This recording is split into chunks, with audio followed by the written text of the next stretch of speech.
Good evening students. इस lecture में हम एजुकेशन पॉलिसीज़ के बारे में समझेंगे, जो वेरियस लेवल पे एजुकेशन पॉलिसीज़ हमको करनी चाहिए, फैमिली लेवल पे, सोसाइटी लेवल पे और सिस्टम लेवल पे। ये सारी की सारी चीज़ें हमें जो पॉलिसी के अंदर समझ में आई है, तो फैमिली लेवल, सोसाइटी लेवल और पॉलिसी ऑफ द सिस्टम के लेवल पे। तो हमें जब चिल्ड्रन छोटे होते हैं, 5 साल के होते हैं, तो फोकस करते हैं कि क्या क्या उसकी फैमिली में उनके पेरेंट्स करते हैं। जो छोटी छोटी चीज़ें हम लोग परफॉर्म करते हैं, उस चीज़ को वो बड़े ध्यान से देखते हैं और एक एक चीज़ के बारे में बहुत सूक्ष्मता से क्वेश्चंस भी करते हैं।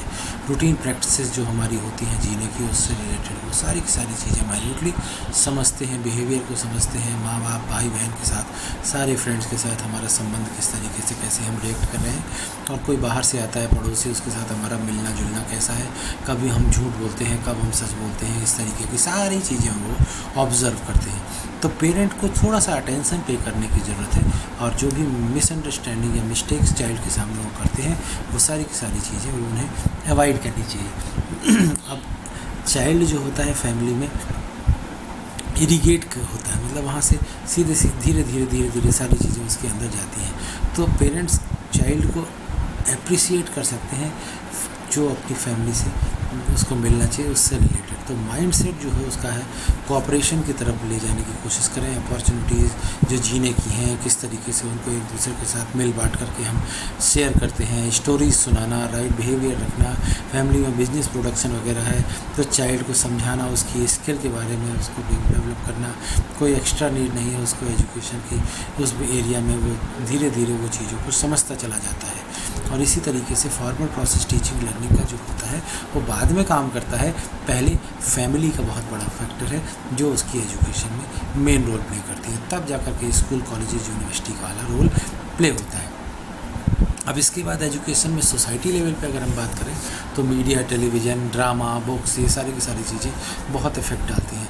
फेस्टिवल फंक्शंस भी बहुत बड़ा रोल प्ले करते हैं। तो पब्लिसिटी जो है प्रोग्राम्स होते हैं और जो प्रोसेस होता है, लोगों को उससे बहुत ज़्यादा एजुकेशन मिलती है। जहाँ पर कोई चीज़ अगर गलत हो रही है तो चाइल्ड भी उन चीज़ों को समझने लगता है और धीरे धीरे उसको सही मान लेता है। तो लर्निंग प्रोसेस पब्लिसिटी के थ्रू जो होता है वो मैच करना चाहिए हमारी सही लर्निंग के थ्रू। सही डायरेक्शन में हमारी एजुकेशन को फोकस करना चाहिए और उसी पे हम उस पर वो क्योंकि ट्रस्ट करने लगता है तो हमें गलत अपॉर्चुनिटी, गलत क्लियरिटी उसको कंडक्ट नहीं करवानी चाहिए। आजकल एडवर्टीज़मेंट वाली फील्ड है, एडवर्टीज़मेंट वगैरह के केस में हम जो भी कुछ दिखाते हैं वो सब चीज़ें सही नहीं होती हैं। बच्चों में उस चीज़ से इमिटेट होकर के वही चीज़ों की डिमांड जनरेट होती है। और इसी तरीके से जो भी हमारे फेस्टिवल्स है उसमें हम कई काम सही करते हैं, कई काम गलत करते हैं, वो सारी की सारी चीज़ें धीरे धीरे चाइल्ड हमारा इमिटेट करता जाता है। तो ये सारी की सारी चीज़ें हमें धीरे धीरे समझनी चाहिए और उससे जो चीज़ें हैं उससे बच्चे का ट्रस्ट ख़त्म नहीं होना चाहिए, ट्रस्ट उसमें डेवलप होना चाहिए। जो देख रहा है, जो समझ रहा है, वो चीज़ें सही है या गलत है, ये हमारा ध्यान देना ज़रूरी है। इसके बाद राइट टू एजुकेशन जो होता है, एजुकेशन के लेवल पे हर एक रिक्वायरमेंट के अकॉर्डिंगली क्योंकि हर एक ह्यूमन बीइंग को प्रॉपर अपॉर्चुनिटी मिले पढ़ाई की, ये हमारा ध्यान देना कंपलसरी है। पॉलिसीज़ जो ह्यूमन एजुकेशन की बनती हैं इसमें डिसाइड करना चाहिए कि what favourable conditions have to be provided to every child so that give opportunity to education.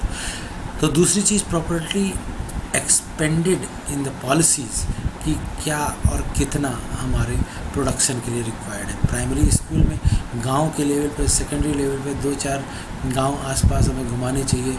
Research facilities वगैरह हो तो 10 से 20 गांव में उनको घूम करके समझनी चाहिए और इन सारी चीज़ों की एजुकेशन जैसी ज़रूरत हो जिस लेवल पे वो हमें प्रोवाइड करनी चाहिए और वो चीज़ें वहाँ प्रैक्टिकली वहाँ पर समझानी भी चाहिए। अब एजुकेशन पॉलिसीज़ जो हों वो मेथड ऑफ एजुकेशन किस तरीके से ह्यूमन के लिए हो वो डिज़ाइन करते हैं और हर पर्सन अपॉर्चुनिटी फेवरेबल कंडीशंस में उसको मिलनी चाहिए एजुकेशन की। और सपोर्टिंग फैसिलिटीज़ जो भी एजुकेशन से रिलेटेड है वो सारी की सारी फैसिलिटीज़ की भी प्रोविज़न्स प्रोवाइड करना चाहिए। तो सोसाइटी और सिस्टम लेवल पे जॉइंटली रिस्पॉन्सिबिलिटी है इन सब चीज़ों को प्रोवाइड करना है एजुकेशन के केस में, और इन सबको इंश्योर करना किस सेंस में, education is the need the society and next generation. ये सारी की सारी चीज़ें हमारे सबके दिमाग में आनी चाहिए और इस चीज़ की कमी से रिस्पॉन्सिबिलिटी इंडिविजुअल की है, एजुकेशन जो उसको नहीं मिल पाती है अपने में और अपने बच्चे में, तो ये सारी की सारी रिस्पॉन्सिबिलिटी हमारी नहीं, हमारे समाज की पूरी होनी चाहिए, जिसके रिजल्ट से बिजनेस और अर्न करने की चीज़ें ज़्यादा ना समझ करके मेन चीज़ एजुकेशन होनी चाहिए। बिजनेस वगैरह तो उसका सेकेंडरी पोर्शन है, जो रिस्पॉन्सिबिलिटी अपने आप वो गैदर कर लेगा, डील कर लेगा, जो कि हम पहले से उस पर थोपने की कोशिश करें जो गलत होगा। और इसके आगे की चीज़ें जो potential process of the transform education है हम लोग नेक्स्ट क्लास में करेंगे।